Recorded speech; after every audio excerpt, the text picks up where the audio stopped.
Another approach to fixing externalities is legal redress, or this is America, just sue them. So if you're a victim of an externality and you have some sort of a claim to harm, you have some sort of legal standing, you can sue the producer of this externality for the damages.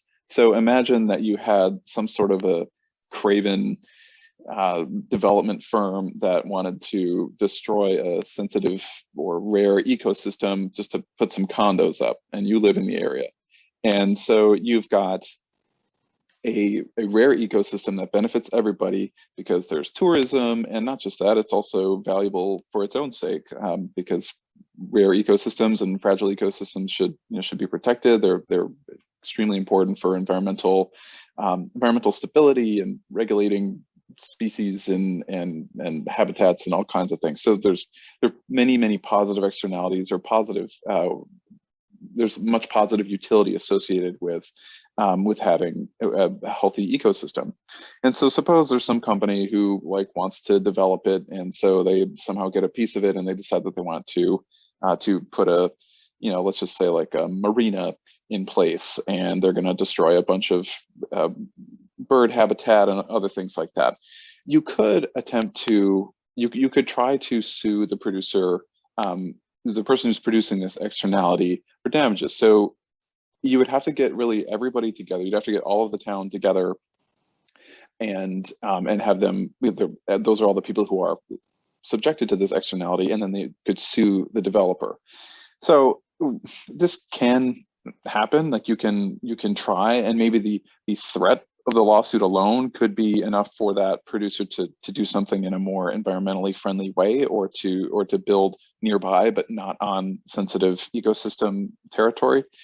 So that would be possible. I consider this to be maybe a bit more theoretical. It's very hard in the United States to get to get standing in legal settings.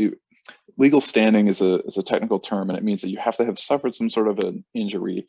And some courts are very narrow in their understanding of that, and so they clearly have not taken an economics class. They might say like, well, you haven't suffered a direct harm, and therefore you don't have any standing. You are not allowed to sue. You are legally prohibited from suing. And that is probably too restrictive. It does not take into account externalities in any robust way. And so it can be hard to get standing to make that kind of to sue an externality producer to make it right. And so this is part of the problems associated with just relying on the legal system. It's very hard sometimes to prove standing. It can be hard to prove damages, or to do so in a way that in kind of an outdated economic model in the courts has thought about. And calculating the value can be a challenge, of course. And then lawsuits are really costly. So really, this is a scenario where it's only the remedy is only available to those who have a lot of funds to begin with, and that doesn't do anything for low-income people, or for people who don't have ready access to the legal system. And in other words, for much of the people who are affected by it, they can't get any benefit from suing, and the externality continues to persist. So total social welfare is still lost if you can't fix it through the legal system. So I consider this to be, in some circumstances, lawsuits might actually allow you to solve the externality, but in many cases, certainly in environmental context, the courts really lag behind economic understanding on this.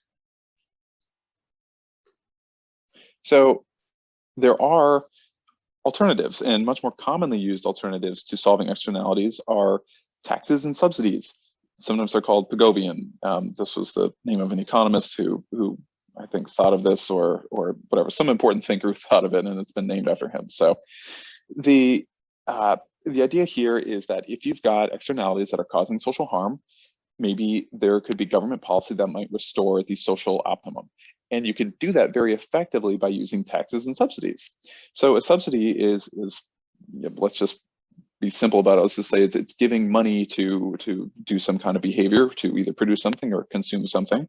And then a tax is as we all know, it's just something that that is imposed on people who are participating in some kind of an activity, whether that's transactions or production, etc.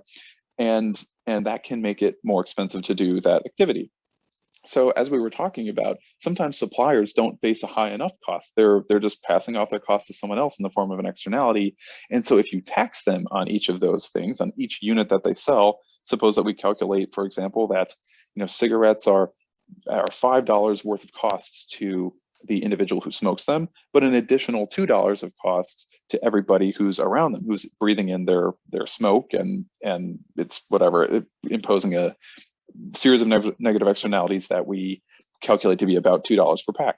So one way that you could deal with this is by imposing a $2 per pack tax on cigarettes. So anytime the seller is producing them, they have to factor in that $2 tax, and that will help them to reach the social optimum.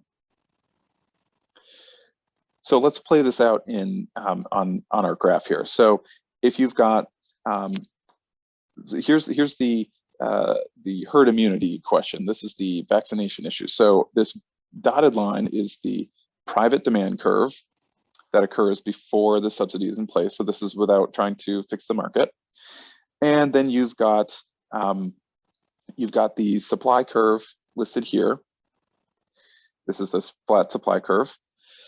So the quantity that you would reach is Q star private before you do any sort of a subsidy, even though the total benefit is actually higher because as represented by this higher social demand curve.